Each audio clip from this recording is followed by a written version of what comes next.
Yan ang mga giliw. Ay, kita nyo ba yan? Oh, ay, inang! Mashed potato ang base. Tapos may corned beef, onion, keso, cheddar.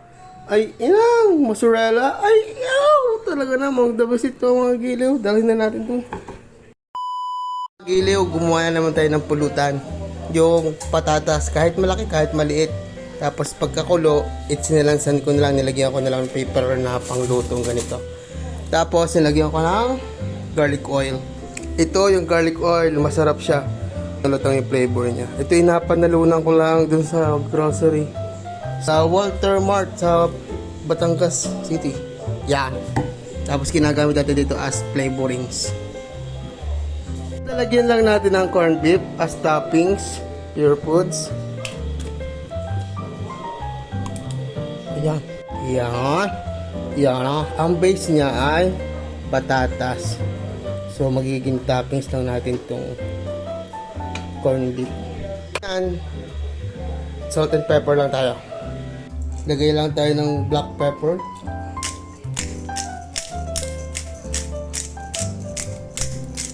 Salt. Okay. Salang natin sa air fryer.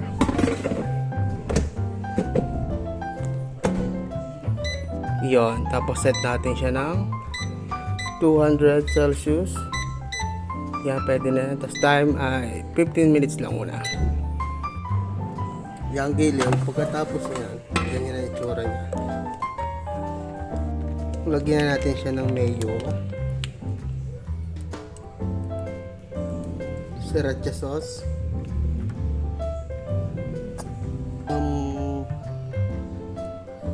Onion.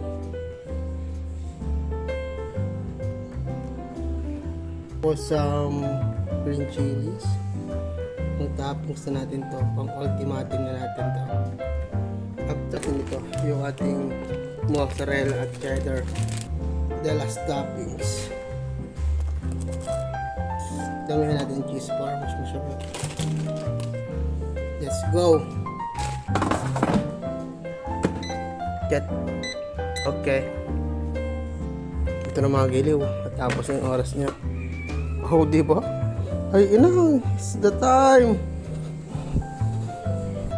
Tulungan mo lang ako. Hihilahin ko lang to. Yan ang mga giliw. Ay, kita nyo ba yan? Oh, ay, inang. Mashed potato ang base.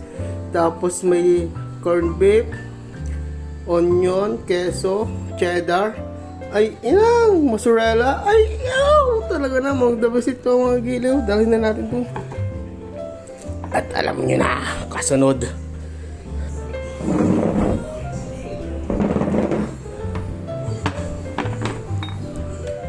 Uhuy, Miguel, ikaw na naman. Yan, timusan natin ito mga giliw. Sarap nga. Ay, giliw. Kita nyo ko yan, ang base natin ay potato bago may... talaga naman. Oh.